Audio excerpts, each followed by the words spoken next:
welcome to 7 Elite Academy Masterclass online sessions. Today we're joined by another top guest, a coach that has been in the girls' game for plenty of years, a coach that's coached at some of the top clubs around the northwest area of the UK, and that coach is Martin Ho. Martin, thanks for joining us today. Thanks for taking the time out and joining us on this masterclass session.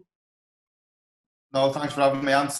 No, really appreciate it. And obviously with these times at the moment, with them being difficult, it's obviously good to connect and good to talk and still be able to talk a little bit of football, as well as obviously being reduced and restricted to being in your house. 100%, Martin. You know, it's crazy times, isn't it, at the moment? Don't think kind of anyone has kind of been in a situation like this. And, you know, for us, the game that we've both kind of been taken away from us in every single way imaginable. It is great that we can have these sessions and just talk football. So, but for our listeners out there, Martin, who don't know about yourself and so on, you know, just tell us a little bit about yourself, about your kind of coaching journey, where it kind of started to where it is now. So it started out when I finished playing back when I was 17, 18, and wanted to get into coaching, started doing my badges when I was younger, which was important for me to make sure obviously I stayed in football. Done a little bit of work with the county FA with the representative squads, and went to America and done some work. Obviously then was in England working in the UK, back in the northwest with Everton. Was part of working in their boys setup with the phases there.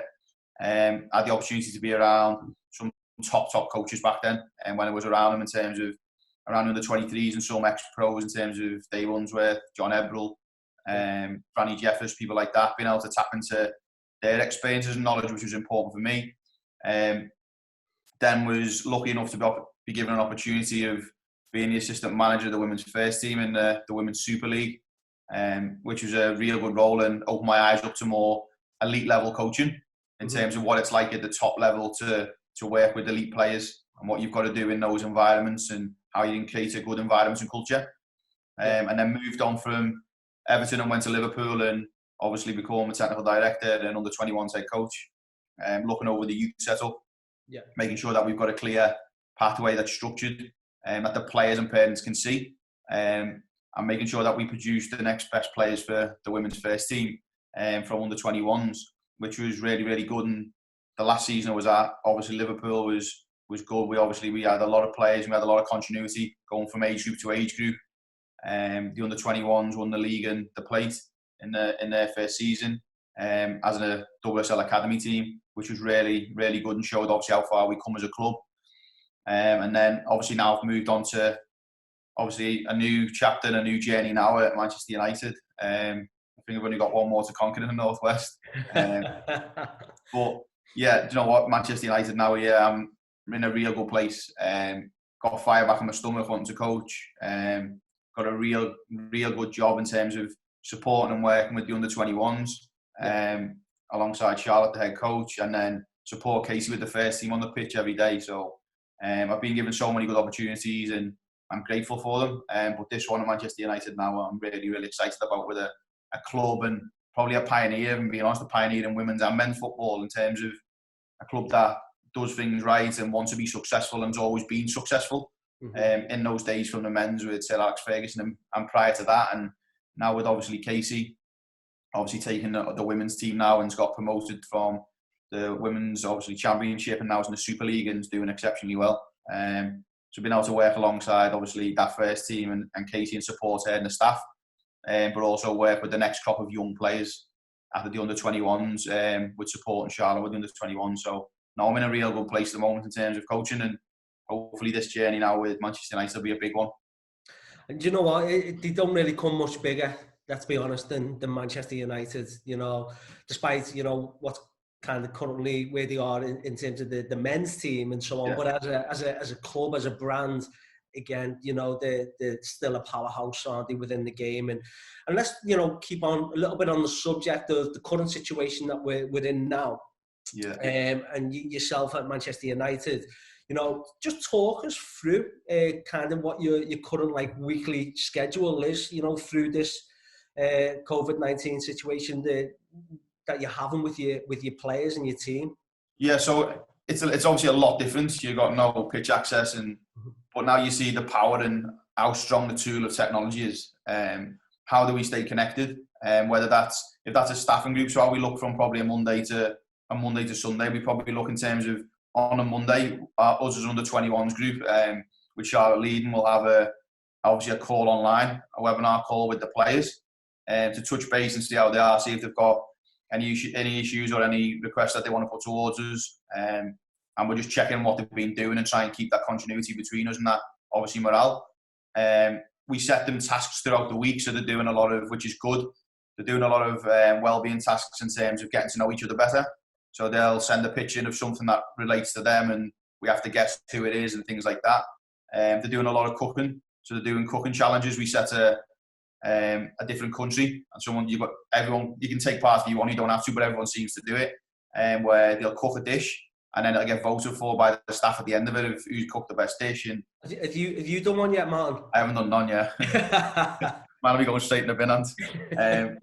But yeah, so we're trying to keep busy by setting them tasks and obviously having calls online with them. We're doing quizzes with them throughout the week to try and keep connected, which is the biggest part, so they don't feel like we're getting a bit distant and we don't care and things like that. So we're trying to do as much as we can, but as staff, we're looking a lot around now, and is what you've been touching on at 7 Elite is we're reviewing and reflecting what we've done, and then knowing that what can we do moving forward if our seasons are to be postponed, and we have to look at next season. What are we doing to be in a better position now because we've got time to do it? Yeah. So are we continually trying to evolve what's in place now at the club, and are we trying to make sure that we're a pioneer going forward? And that's what we're trying to do. We're trying to do a lot of reflecting and stuff, and we have calls every week as staff on different stuff we're doing, but we're looking at also our self-development. So a lot of us as staff have got opportunities to do different courses online and through different organisations, which is good. But we're not wasting any time at this moment in time, which I think is key, that you can connect and speak to other coaches. We can connect and speak to one another. We're putting different tasks in place for the players and staff to take part in, to keep us connected. And then we're doing a lot of reflecting, which is the key part for me. And and I was also going to ask you this question, Martin, just for you personally and professionally as well, from a coaching point of view, again, this game that's away from us, what is it that you're kind of doing just yourself to kind of keep in kind of contact with the game, keep in contact with your own kind of self-development, just to keep in contact with your love and passion for the game? So I'm doing a lot of, this is probably an exciting part for me, and because you get to do probably parts of it and real small parts of it when you're in season, as you know, because you're on hands-on all day and it's really busy in the long hours. But I'm doing a lot of kind of self-development things around looking at masterclasses online, and what ones I can watch, whether I've watched them before and I need to watch them again to refresh. And there's a lot. I've been able to watch stuff with the PFA online. I've been able to watch stuff with the FA online, obviously through the access we get. There's a lot at the moment in terms of webinars going about. There's webinars with the FA. I watched a real good one yesterday with Phil Neville and how he's transitioned. But I think it had 8 different members of the technical staff throughout, and from different parts of the country in different roles. And that was good, just to be able to sit there and listen. So webinars are the key one. But it's making sure that when you go on these webinars, that it's not just to fill some time. It's kind of a way of you want to develop. It's easy to put it on and just listen, just to kill a couple of hours, obviously, because we get a lot of boredom does kick in at times. But making sure that when we do go on these webinars, that we give ourselves an opportunity to learn and develop. And I do a lot of reading. I probably try and read at least a book a month. And that's just because I learn by doing a lot of reading, to be totally honest. Sitting there and watching, I can learn and listen to people. So why I like the webinars is because someone's talking and I can listen to it. The reading side's massive for me because I like to learn about certain areas of the game that I haven't learned before. But I've learned a little bit and more, to be honest, around how other professionals work in terms of not just in football. So I've read a bit about Eddie Jones. I've read loads of stuff on the All Blacks and how they create an environment and culture. I'm just trying to find out from different sports how we can incorporate little small gems of what they do to make themselves be the best. And a big one for me at the moment, which is obviously utilised a lot by everyone who's talked a lot, is obviously the psychology part in terms of how we make the brain work in a way we want it to work. And I've read some books in terms of recently, and it comes down to real little points in terms of how we sleep and things like that, which is a real good book on why we sleep. And that was interesting in terms of how we make the mind and how we get the blood circulation and the oxygen going through the brain at the right time to make us sleep, and how we settle down at the right time. So that was another one I've read, which is really good. And then another one we're trying to do more of is trying to connect with anyone on social media who you can, and ask them do they want to have a discussion, do you want to have a web call, and people you might never have met, but it opens up a big wide network for you then, in terms of when you move forward in your career, in terms of, you know, people you can go to and ask for advice and support, and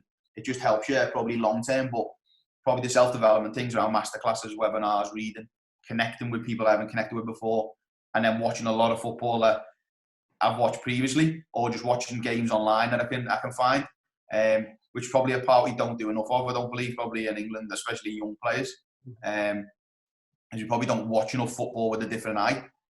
We probably watch all the goals that go in, but if we watch a game from start to finish, from minute 1 to minute 90, do we analyse the game as a player as well as we probably can do in someone in my position potentially? So probably watching more football, and it's probably been a key part for me too, being able to try and expand my knowledge. You know what, I couldn't agree anymore, to be honest, Martin. It's definitely something that myself, and I've been speaking to, of course, you know, a lot of friends who are coaches, fairy academies and so on. We actually don't really kind of put ourselves through enough self-development, especially if you know, when you're in the academy system every single week, it's full on, isn't it? Yeah, definitely. Yeah, the games, programs and so on. And I'm quite right. Yeah, of course, you do learn the game from being on the pitch, but then you do utilise all the resources of kind of self-educating yourself from a technology point of view, the webinars, the books and so on, as much, I think, as we would actually like to. So I think it's a great point what you've just touched on there. And I think again, you know, this kind of crisis is kind of opening up a lot of people's eyes. Yeah, it from is. An opportunity point of view as well, to kind of reflect on yourself and what more you can potentially do, and what more there is on offer to become a, you know, better coach and so on. So, but while we're still on the subject now of like yourself and Manchester United, and you've been there now for, you know, a good few months. So again, we talked earlier on how big of a club that is. Yeah. You know, how has that been for you? You know, joining such a club like that, and how have you settled into it? Do you know what? I've really enjoyed it since obviously I've joined, and it's been a breath of fresh air. I've got such good support around me. The environment and culture that's been created, that's by the staff that are in place, is unbelievable. It's well driven. They've got standards set. They have benchmarks that you've got to hit, and the staffing group's unbelievable. They've got a great support mechanism around me in terms of, if I need advice and support, if I need anything, I can get it. I know I can go to any of the staff, from Casey at the top, coming down to us at 21s. I can utilise any member of staff I need. I've got support throughout the club, whether that's at the top of the club or through to the bottom of the club. I've got every bit of support I need throughout the hierarchy table, and the family feel with it, it's brilliant. I've obviously been in a lot of clubs, and it's probably a thing that things people say all the time in terms of, oh, you get a real family club and you get a family feel, but this has been really good in terms of, you see the difference now in these times, and how close and how family orientated the clubs are in terms of what they do now for staff and players, and what Man United are doing now for the players and staff is incredible. And that goes from resource in terms of what we get, for resources, whether that's on the pitch or off the pitch. We're well looked after. And you know, since I've joined, I haven't got a problem. I haven't got kind of any query about what we do. It's a well-run club with really, really well-driven people who've got the same mindset, which is a growth mindset in terms of where they want to go. And yeah, with Casey at the top of it, working in the women's side, which I can specifically relate to. Yeah, she's one of the best in terms of work with 100%, and she'll have a bright future because she's well-driven and works extremely, extremely hard to get what she wants. But she's very, very level-headed in terms of where she wants to go. So no. Yeah, and then, you know, Casey, I remember spending a good few modules on the A license with Casey while she was kind of, you know, wrapping her A license off. And I had first opinions and first thoughts was this. What I really liked about Casey in particular is she had her own opinions on the game. She had her own kind of style, her own thoughts, and she was strong with them thoughts as well, which I thought, well, that, you know, you got to give someone a lot of credit around that, especially when you're sitting around on a course full of ex-pros and so on, and she was like adamant and so on. And again, the coaching delivery was really, really strong, and that was before she actually went and got the position at Manchester United. I think it was while she was Phil Neville acting as number 2 with England. So on with Casey in particular, for yourself and for Charlotte, the head coach, you know, how important is your relationship then? Obviously, you, Charlotte, with Casey, you know, feeding players, obviously, to which in an ideal world, that's what you want to be doing into the actual first team. So, you know, just talk us through your relationship, what it looks like, how it's going to be. So we work obviously next to each other in offices, which is good. So you get that continuity in that relationship, and we've got the opportunity to kind of go in and utilise Casey if we need anything, and our first team staff.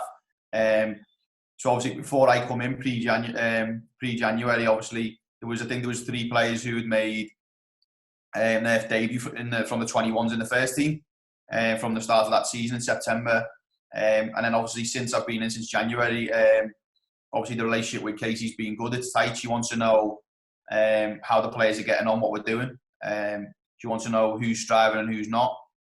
She wants to make sure that she has every bit of information on the players that we've got in the under-21 squad, so she can paint a picture moving forward in terms of not now, but maybe 2-3 seasons' time of what it could look like. And another girl made a debut around March time in terms of from the under-21s at 18-year-old. And Casey's one of them who we obviously keep close contact with, but we'll give opportunity when the right time comes. And my relationship with her, I can't create. We speak on a daily basis. Obviously, I get the opportunity, and so does Charlotte, to be around the first team on a daily basis with them players and with her staff, which is good. And being able to be around that environment to see how she works and her work ethic in terms of on the pitch, the way she conducts herself around the players and how she delivers things on a daily basis. But the biggest thing for me is how much of a role model she is off the pitch. Yeah, she's got a big, powerful presence, but a real down to earth and really well-grounded person. And I believe, in my opinion, she'd be one of the best, if not the best, in the world football, given time to really implement and put things in place, her model in place in the future years. She's only been coaching in the WSL now for 2 years, and I believe when the opportunity comes in terms of to kick on and move forward, I believe she can take Manchester United to another level. I really do, because of the way she does things. And I haven't got a bad word at all. No, I don't think I would have a bad word to say about her, because she's given me opportunity to work with under-21s. She's given me the opportunity to be around their first team. But yeah, our relationship is really close in terms of making sure she knows who's coming through and who's not. But what I really like about her, in terms of the way she does things. So when our under-21s play games over Wednesday, she comes to every game. She's at every single game watching. When we train, she comes out on the pitch numerous times. 70-80% of the time she's out on the pitch watching us train. So that for the players, and for the players especially, that's key. That you see that as a player and parent, that the first team manager is watching your daughter train 80-90% of the time. She's watching the games every single time we play over Wednesday. That's massive. But then for us to know that she's coming to watch in terms of the work we're doing, so it's not just kind of like it's put on a back burner. And she takes a lot of pride in the youth development and wants to bring youth players through. And I think you can see that with the squad she's got now. It's a relatively young squad. Yeah. And it's a lot of players who have come through the youth setup at Manchester United who might have previously had to move away. So yeah, her relationship with myself and Charlotte's really, really close. But you wouldn't want any other way, because it shows how much she then cares about the youth development. Yeah, I think it's massive, isn't it, Martin? You know, especially within the girls' game, you know, we're looking to kind of grow this game nationally and so on. And for that, we're looking to bring more quality, obviously, through first team level. And I think it's really important that kind of any first team manager operates the way that you're explaining Casey does. And, you know, myself, I wish her all the luck in the world on that. So, but while we're still on the subject of Manchester United, for me, I can only think of one other person to do what you've actually done, Martin. I think it's Peter Beardsley, you know, that has, you know, been at Everton, been at Liverpool, been at Manchester United. I can't think of anyone else that's done that. So I think there's only you and Peter Beardsley that hold that record. But while we're still on the subject of Manchester United, you know, what is it that you have been part of two other huge clubs with Everton and Liverpool? You know, what is it that makes Manchester United a little bit unique, a little bit different than the other two? Probably the processes and protocols in place. So everything you do has a process and a protocol in place, and there must be a rationale behind why you're doing it.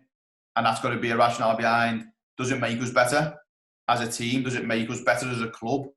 And there's probably big things that you're always questioned on, which is really good, because it's kind of making you think that I can't just do something for sake of doing it. I've got to do it for the right reasons. And the leadership that's in place, the leadership in terms of Casey being in place and running from the top, in terms of, that's probably a big thing for me, that she cares about what happens from her first team all the way through to the girls' academy and under nines. She cares what happens all the way through, and making sure that all those stepping stones for those players, and there's a clear pathway, and we can see that, but not just saying there's a clear pathway, there actually is a clear pathway, and we do utilise it. And it's that leadership, that you've got someone above who's driving the bus for you, if you want to say it that way. Someone who's driving the bus, but someone who's very supportive and welcoming, and someone who's brought me in with open arms and given me absolutely everything that she can possibly give me as a member of staff, and I can't ask any more of her.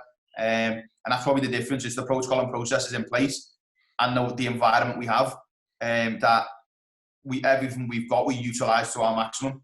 And and everyone looks at it in terms of Manchester United have absolutely everything because of the brand. And you know what? The women's game isn't where we want it to go, and hopefully it gets to where it wants to go, and I want to be a part of that. But we just make sure we have a protocol and process in place. We've got good leadership at the top that's driving us all forward. And when we use resources to our maximum. So we never try and look at areas where we never look for kind of faults or problems. We always see it as an opportunity. And we look at it as an opportunity if something isn't right, and we've got to get it right, and how are we going to get it right with what we've got. And that's probably the biggest thing, that we'll always strive to be better, and we're constantly evolving and developing. And they're the biggest things: process and protocol, leadership, and an opportunity. Yeah, and keeping on the subject now of the women's game. Yeah. So you've been in the women's game for quite a lot of time yourself, Martin. Yeah. And myself, I'm kind of new to it. Got in when in the 7 Elite Academy, especially over in the States. My career has always been within the boys' game and so on. So definitely, put myself in kind of uncertain territory around the girls' game, and maybe not naive enough to kind of think, the boys' game, coaching boys is going to be the same coaching girls and so on. There is different elements to the girls' game than the boys' game. What is your thoughts then, Martin? And you have also, of course, coached, within the boys' game yourself. So, we look at kind of coaching resources, coach education programs, coaching qualifications. Do you think there needs to be some element of specialised coach education courses for if you are going to be a coach in the girls' game?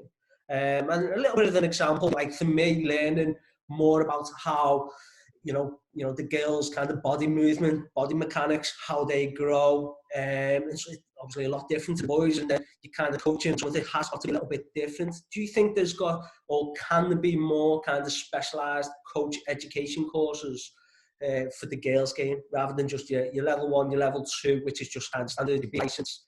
What's your opinion on coach education going forward with girls? I think in terms of coach education, I don't want to. It's hard because you don't want to separate. It's at the end of the day, when we strip everything back, it's football, and you wouldn't want to come away from it being kind of seen or treated any differently in terms of it's male or female football. So I look at it in terms of, I think there can be more education in terms of what you touched on then, in terms of how the body develops and how the body grows, and you're looking at menstrual cycle and obviously the risk of injury within that, and how in terms of with women, their hips are bigger, and obviously you're more receptive to an ACL injury and things like that, which research has said, and how I think there can be more education around that. But I know in terms of the players I've worked with, if that's Everton, Liverpool, or now Manchester United, these players are capable. Some of these players are capable of doing more than what some men's professional players are doing, I think, personally. And I'd probably say in terms of coach education, I wouldn't change too much. I'd probably just touch on those areas in terms of where it becomes more female-based or it becomes more male-based is where we have our differences in terms of, menstrual cycle and things like that and injury risk. I'd probably give more education around that for coaches because it's important that you understand what your female players are going through at the same time and how you can adapt and change and evolve your sessions to make sure, or your training, to make sure that it aligns with what they need and their needs.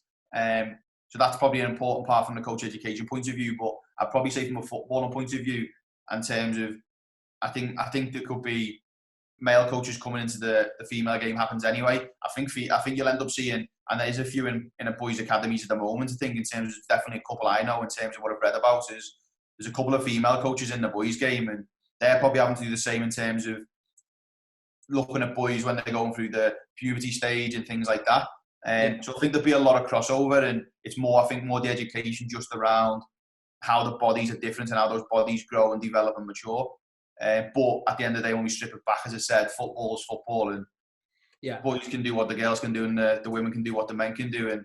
And there'll obviously be different changes to that, or there'll be different parts that drives the men's more than what the women's does at this moment in time. But I believe the gap can be reduced with it growing. It's probably just more, you said, it's education for people around how women and men obviously differ in certain aspects, and that's more from a physical point of view in terms of the cycle they go through and how boys and men go through the obviously puberty stage.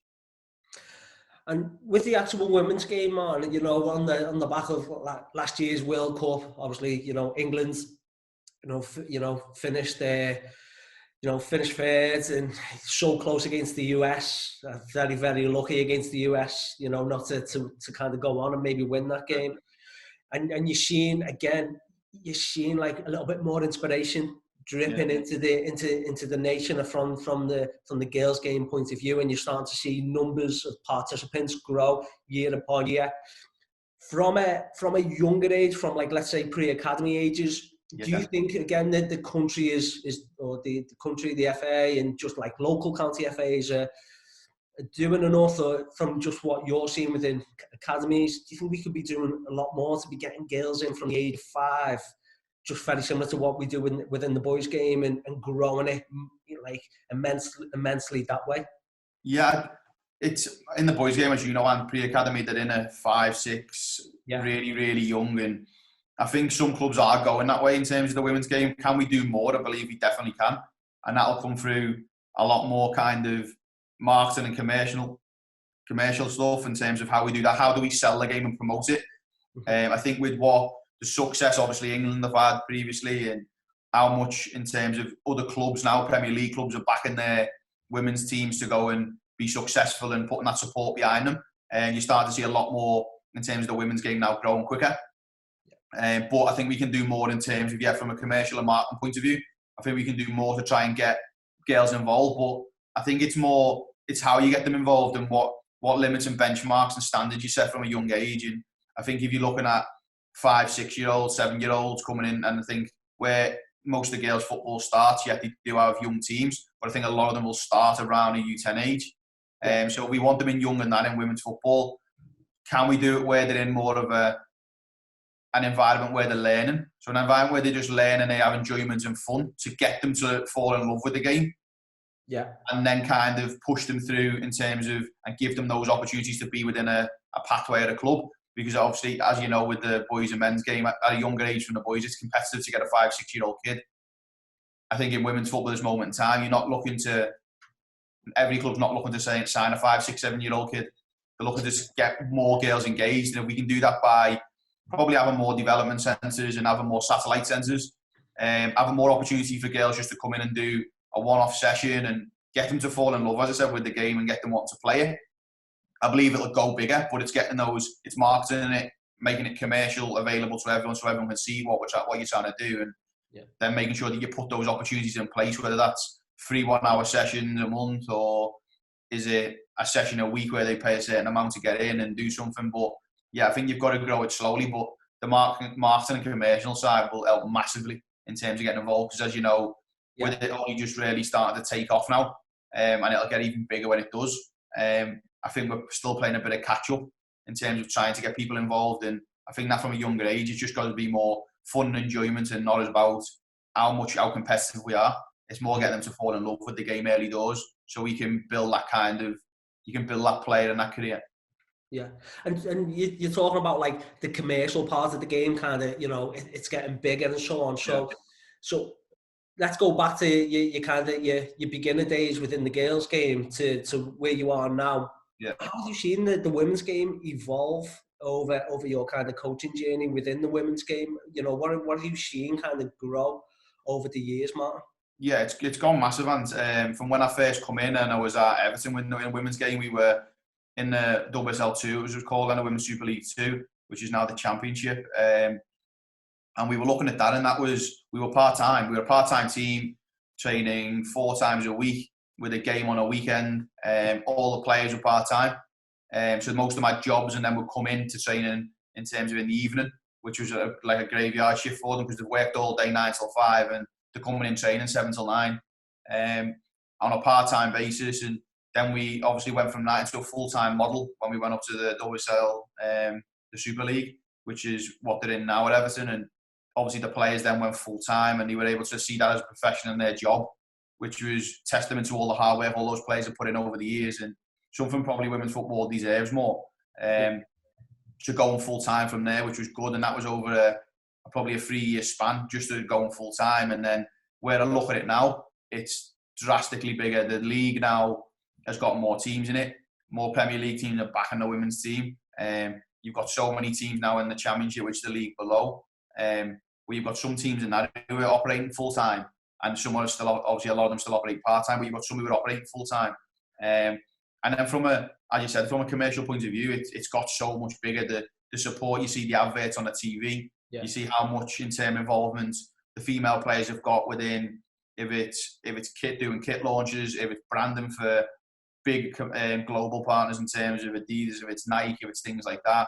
You're seeing a lot of those brands being utilised a lot by players and by those commercial, obviously, operators. So when you see those sorts of people now in the game, when I look at that now compared to where it was, you knew obviously players would have that sort of sponsorship and that sort of commercial backing, but you didn't, I don't think it was on the level it is now, because the players are only part-time. And now the difference in the league, it's a full-time league. You've got 12 teams in it. I think that's going to keep growing, and it will do. Where England have been from where they was to where they are now, a big force in the women's game in terms of nationally, in terms of the Lionesses, and they're competing on all fronts under Phil, and they have under previous managers too. And I think from where it was previously to where it is now, it's massive. But I think that's only down to the commercial and marketing and the sponsorship that they get now. Yeah. Because there was some real good players back then that probably were able to go full-time, but probably were full-time at the back end of the careers. Yeah. The likes of Casey, who's a very, very good coach and manager, but was probably an even better player and understands the game ridiculously well. You've got Kelly Smith, who was another one. Yeah. You've got all Alex Scott and people like that who've just come out of the football. Farrah Williams now still playing, really, really talented. Probably he's only gone full-time the back end of a career. So where it's come from now, when I look at when we played against them sort of players, to where we are now, it's drastic. The improvement's drastic, it's tenfold. And that's obviously, as I'm saying, it's down to the commercial, marketing and sponsorship side that clubs are getting, but clubs are willing to put into their women's team, which is important. And also, that's you're seeing the game evolve from the infrastructure, the sponsoring, teams going full time, the leagues becoming more commercialised, more stronger, more funded for teams, to players, and so on. How are you seeing the game grow then from a player point of view, from the quality of the player developments and basically what you're seeing now within the Women's Super League, within the World Cups and so on? What's your kind of take on the player quality over the years? I think you've got to give a lot of credit to the coaches probably that work with them. And there's some good ones. Casey's one who obviously get to work on a daily basis. I've worked, obviously, you see some of the coaches in the game now. Look at Emma Hayes with Chelsea. You've got Joe Montemero, who's very successful over in Australia. He's a very good coach. And you can see the way in terms of he gets his teams to play and the way he wants to play. Nick Cushion, who's who I'm a friend with, in terms of what he's done at Manchester City in the space of 5-6 years, what he done there in terms of evolved the whole team, made them very strong in the UK in terms of in the league. For England, he made them a very growing force and a big powerhouse. So I look at a lot of these players and the way the game's come on, and in terms of from when I look at it when I first come in, where we actually have good technical players. Yeah, of course you did. Was the speed of the game there? Potentially not. But look where it is now. The speed of the game is a lot quicker. It's more eye-catching than what it was previously. But I give a lot of credit to the staff that work with these players, because whether that's from when they were young all the way through to when they're a senior player now, the coaches have put a lot of hours and time and work into these individuals, doing a lot of, either if it's individual work with them or group work, and then as teamwork when they're on the pitch. And I can see now in terms of difference how more proficient they are on the ball technically, how much more physically they're periodised in terms of the season and what that looks like, and how they get up to full fitness. And then what it looks like from a kind of competitive point of view, it's a lot more competitive, and as I said, it's really catching on the eye. There's more publicity on the telly for it now, so you're seeing a lot of games on BT Sport and on the FA Play that they've made live last season. So things like that have changed massively, but I'd probably say a lot of credit goes to the staff, because how much they bring those players on compared to where it was to where it is now, because some of them have been in the game since probably early 2000s to where it is now in the last 20 years, especially like Emma Hayes and Nick, who've done it really early. Those sorts of coaches, Matt Beard, another one who's at West Ham, those sorts of coaches need a lot of credit for how far they've brought individual and certain players who they've worked with over numerous years. And it's come on leaps and bounds, yet the speed of the game is now quicker.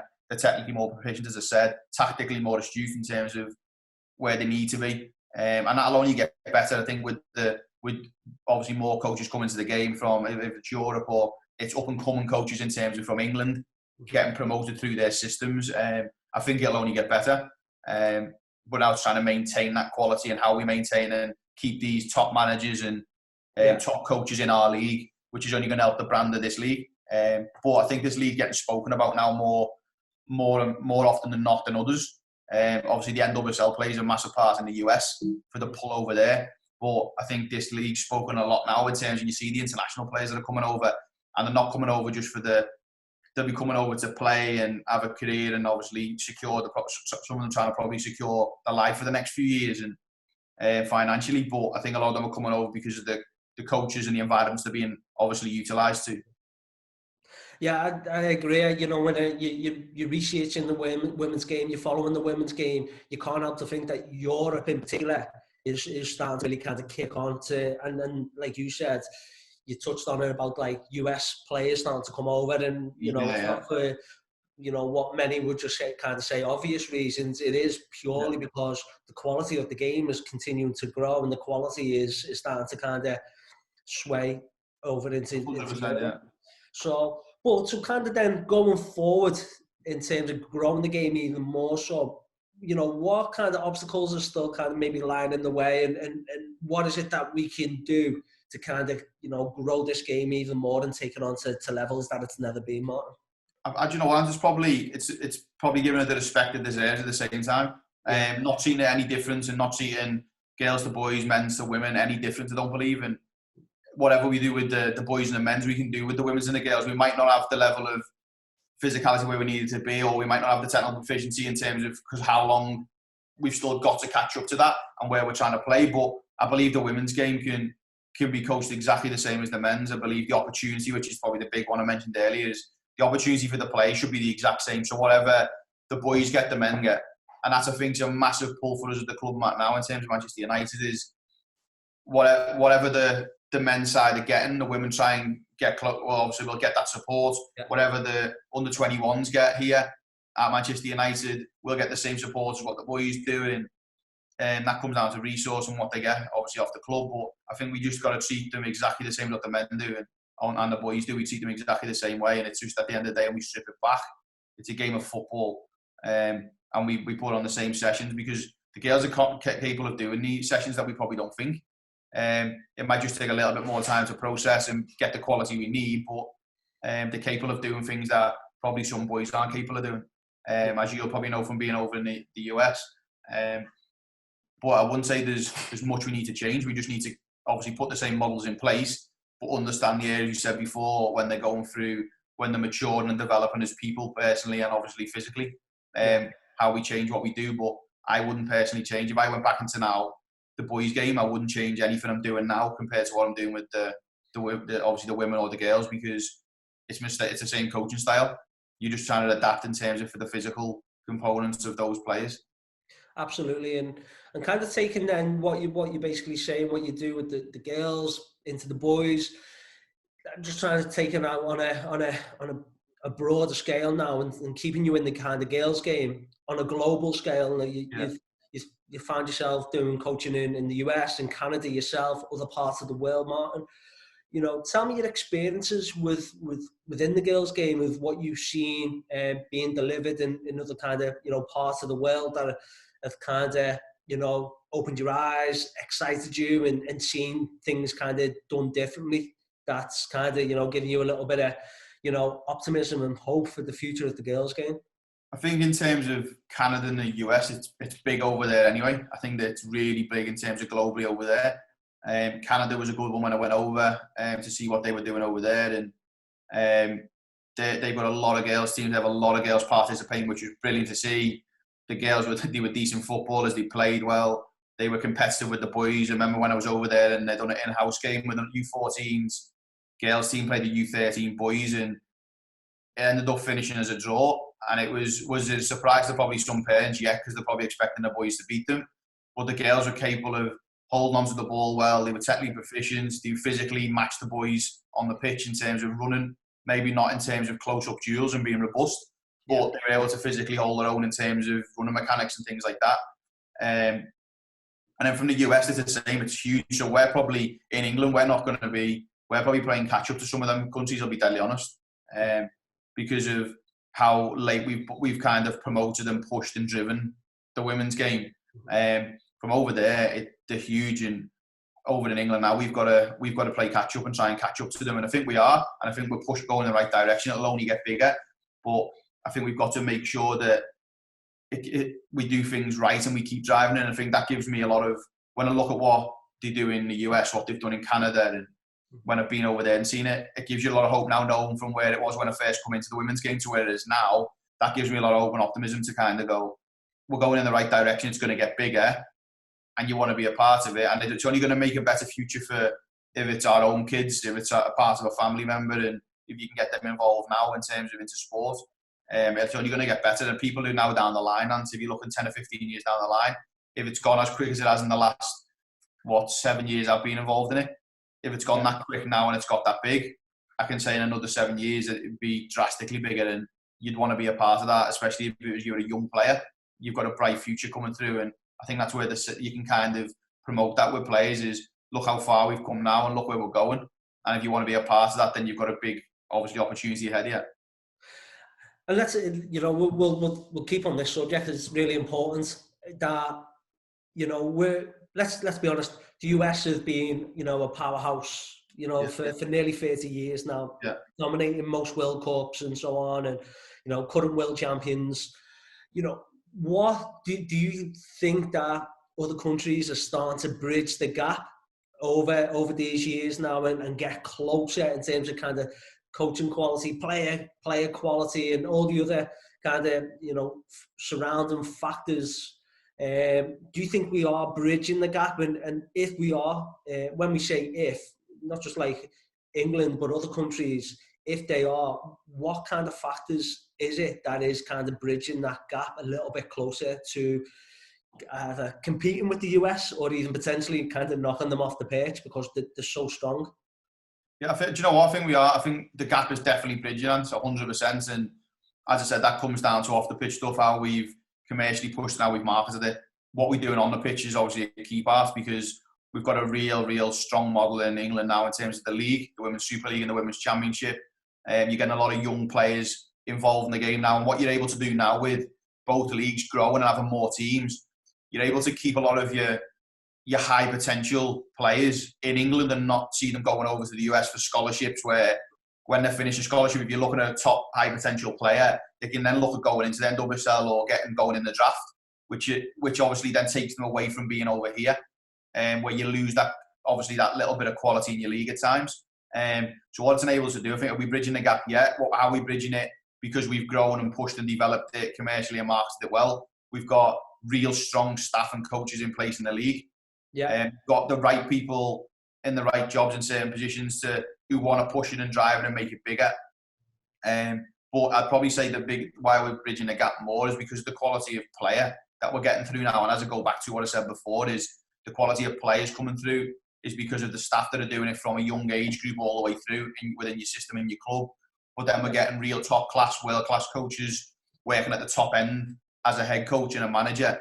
That's enabling those clubs to kind of invest in national players. So if you look at all the international players that are coming over from Europe or obviously worldwide, you're getting top players. Like you're looking at the likes of Chelsea, who just signed Sam Kerr, who was over in the US, was in Australia, and now she's made the decision to come into the UK. If you look at the side, City, Chelsea, Arsenal put together, Manchester United, Liverpool, if you go through them all, Reading, there's a lot of international and European players that want to come over and play in this league now, and that's got to be down to the obviously the infrastructure that clubs are creating, how much they're pushing and supporting those women's teams. But the staff, they're not going to come over and work with a manager or a coach or a set of staff, a group of staff that don't feel like they can develop under. And I think that's probably the big part of the staff they've got in place, and the infrastructures within the club now are getting bigger and bigger because it's growing. I think that's where you're going to see a lot more players from Europe and abroad, further afield, will start to come over. And you look at the likes of a big name in the women's game in the US in terms of Carly Lloyd coming over and playing for Manchester City. That's a huge pull in terms of she's come over and witnessed where the game is and where it's going, and she spoke really highly of what it was like at Manchester City and how it was like under Nick Cushion playing for him. And I think if you look at that now, we've attracted a name like that to come over. Is it going to get bigger? Yeah, we're bridging the gap yet, because a lot of those US players are starting to come over and start wanting to be a part of these teams in this WSL. And I think if we keep pushing the way we are and we keep getting top level coaches in and we keep promoting the game, I think you'll see the gap get smaller and smaller. And then what you'll start to see is you'll see this league become the pioneer in women's football, with it growing, having more teams, but then growing, having the best players, and which you want, like the Premier League, you want the best players over here with more teams, so we can see the best football being played. And then the UK has two really, really strong leagues in a female and obviously a men's point of view. Yeah. And, you know, we're talking about players coming over from the US now. Carly Lloyd, you know, huge name. What a name that is to kind of bring over and so on. And, you know, 7 Elite Academy, we're really lucky last year.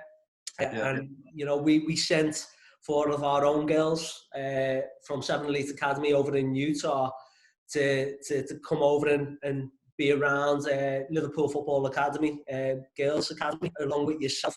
Now, like, I know the experience and what it's done for them so far, and obviously keeping in close communications with them and speaking about that experience and utilising that to kind of grow their own game. How was it for you to work with them players, Martin? And you know, what was the feedback and what was the advice that you give to them 4 girls? Oh, you know what, it was brilliant in terms of being able to give them an opportunity and to be around a different environment, as you said. Somewhere obviously you'd worked previously, which was obviously key for you to sit. So obviously you probably expressed to them how big the club was.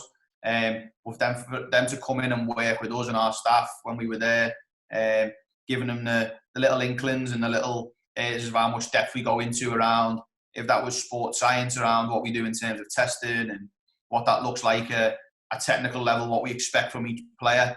And then they obviously got the opportunity then to come and train with us in terms of they had 3 or 4 sessions with us and giving them that experience of what it's like at their own age group over in England. What are the differences and what obviously the similarities to what they have back home. And they were a pleasure to work with, 4 really down-to-earth players, 4 really good players. And probably, you know what, they had probably a lot more strengths in terms of physically than what we do over in England. They're well-built, they're strong, they're quick. Some of them dealt with the ball better than some of our players. Some of ours dealt better with the ball than they did. But it was a good experience because they've probably never come out of their environment before and they've come into a complete unknown. And they're coming into probably one, as you said, one of the biggest clubs in world football. They're coming into one of probably the best academies around when we were there. And they were a pleasure to work with. Yeah, a pleasure to work with and work really hard. And Do you know what? Moving forward, they just need to keep doing the right things, keep working hard, keep doing. And the biggest thing for me, it's doing 1%ers that people don't do. So am I doing that extra work off the pitch? Am I doing that physical work? Am I doing that technical work that people don't do off the pitch? Am I eating right? Am I recovering right? Am I resting right? And if you do all these 1%ers and you give yourself the best opportunity with no stones unturned, I think they give themselves a good chance to have a career. But it's doing those little bits that no one else sees you doing that you might not want to do. But no, they're a pleasure to work with, and you just got to keep doing what they've been doing, because obviously they're in the position they're in for what they've been doing. But how can they add to that sort of? How can they add another layer to it now and take the game to another level? Is by doing those extra bits of work. And probably the best players, as you know, I'm working with them, is the best players ask more questions. Don't be afraid to ask a question and want to learn.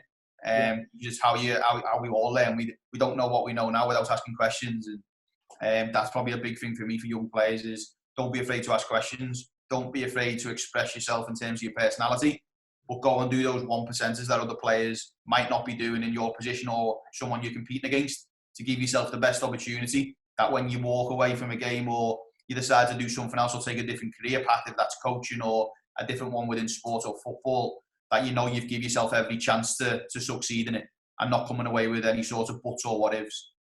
Do you know, and it's huge, isn't it? We talk about the 1%. We hear this quite a bit now with the high end of the academy systems and the professional first teams, whether it's the women's game, whether it's the men's game, the 1%.